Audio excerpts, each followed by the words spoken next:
15. Next question is question number 15. Question number 15 again important question. Limit x approaches to pi. Question number 15 क्या है आपका?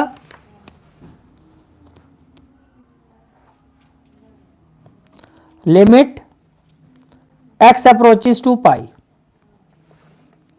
Sin pi minus x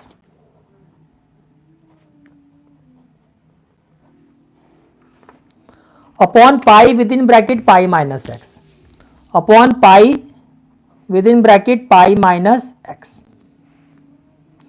So next question is question number 15. Limit x approaches to pi sin within bracket pi minus x upon pi within bracket pi minus x. Again important question. भाई जैसे कि हमने अभी समझा था कि जब हम लिमिट्स अप्लाई करते हैं तो हमारे पास तीन मेथड होते हैं. हमें लिमिट्स अप्लाई करने के लिए हमारे पास तीन मेथड होते हैं. सबसे पहला होता है डुप्लीकेट फंक्शन, दूसरा होता है आइडेंटिटी और थर्ड होता है सब्स्टिट्यूशन. जब ये दोनों मेथड फेल हो जाते हैं तब आता है सब्स्टिट्यूशन. अब ऐसा मैं क्यों कह रहा हूं, देखो ट्रिग्नोमेट्रिक फंक्शन है तो डुप्लीकेट फंक्शन तो होगा नहीं. आइडेंटिटी, यहां आइडेंटिटी बना नहीं सकते. Theta approaches to 0 sine theta by theta, यहां पे आप आइडेंटिटी अप्लाई नहीं कर सकते. तो थर्ड मेथड आता है सब्स्टिट्यूशन. थर्ड मेथड आता है सब्स्टिट्यूशन. इस क्वेश्चन में हम अप्लाई करेंगे मेथड थर्ड. इस क्वेश्चन में हम अप्लाई करेंगे method third, that is substitution. कैसे अप्लाई करेंगे ये समझो. देखो साइन पाई माइनस एक्स है, तो ये जो एंगुलर वैल्यू है पाई माइनस एक्स, हम इसको किसी भी वेरिएबल में सब्स्टिट्यूट करेंगे. जैसे कि मैंने लिखा put pi minus x equal to h, यानी कि आपने पाई माइनस एक्स को सब्स्टिट्यूट कर दिया एच में. Put pi minus x equal to h. देखो यहां पे अगर लिमिट थीटा अप्रोचेस टू 0 होता तो आप आइडेंटिटी अप्लाई कर सकते थे, वो तो है नहीं. तो थर्ड मेथड आता है सब्स्टिट्यूशन. सब्स्टिट्यूशन कैसे किया जाता है, ये जो एंगुलर वैल्यू है इसको मैंने किसी भी वेरिएबल के रिस्पेक्ट में सब्स्टिट्यूट कर दिया. तो मैंने लिखा put pi minus x equal to h. अब देखो एक्स किसको अप्रोच कर रहा है, पाई को. एज एक्स अप्रोचेस टू पाई,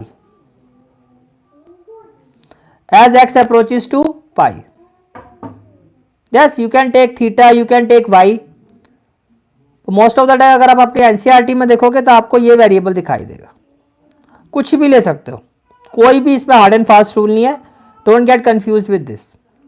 आप एच लो, वाई लो. अभी मैं नेक्स्ट टाइम सब्स्टिट्यूशन अप्लाई करूंगा, मैं वाई लेके करके दिखाऊंगा.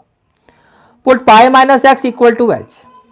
अब देखो एक्स पाई को अप्रोच कर रहा है. अप्रोच करने का मतलब एक्स की वैल्यू पाई. अगर मैं यहाँ पाई रखूंगा तो पाई माइनस पाई 0 हो जाएगा ना. तो कहना चाहिए दैट अगर एक्स पाई को अप्रोच करेगा तो एच किसको अप्रोच करेगा, 0 को. अगर एक्स पाई को अप्रोच करेगा तो एच 0 को अप्रोच करेगा. तो इसका मतलब ये जो लिमिट है वो सब्स्टिट्यूट होने के बाद जो एक्स अप्रोचेस टू पाई है ये हो जाएगा एच अप्रोचेस टू 0. पहली बात है. और जहां पाई माइनस एक्स है वो सब्स्टिट्यूट होके बन जाएगा एच, तो ये हो जाएगा साइन एच. पाई आप एज इट इज लिखो और फिर ये पाई माइनस एक्स है, इसकी जगह क्या हो जाएगा एच, तो ये हो गया पाई एच बाई एच. अब यहां आप आइडेंटिटी अप्लाई कर सकते हो. क्यों, theta approaches to 0 sine theta by theta. देखो पाई तो कांस्टेंट है, कांस्टेंट को बाहर रखो. अब ये आइडेंटिटी फॉर्म में आ गया. Limit theta approaches to 0, limit h approaches to 0, sine h by h, sine h by h. ये आपकी एक आइडेंटिटी बन गई जो 1 के इक्वल होती है. एम आई राइट? ये आपकी आइडेंटिटी बन गई जो 1 के इक्वल होती है. ये देखो limit theta approaches to 0 sine theta by theta किसके इक्वल होता है, 1 के इक्वल होता है. किसके इक्वल होता है, 1 के इक्वल होता है. तो ये हो जाएगा 1 बाय पाई इंटू 1. ऐसा क्यों लिखा यहां पर मेंशन करो, because limit theta approaches to 0 sine theta by theta equal to 1, equal to 1. तो final answer of this question is 1 by pi and this is the final answer. ठीक है, this is analysis of question number 15. I hope the question is clear to you.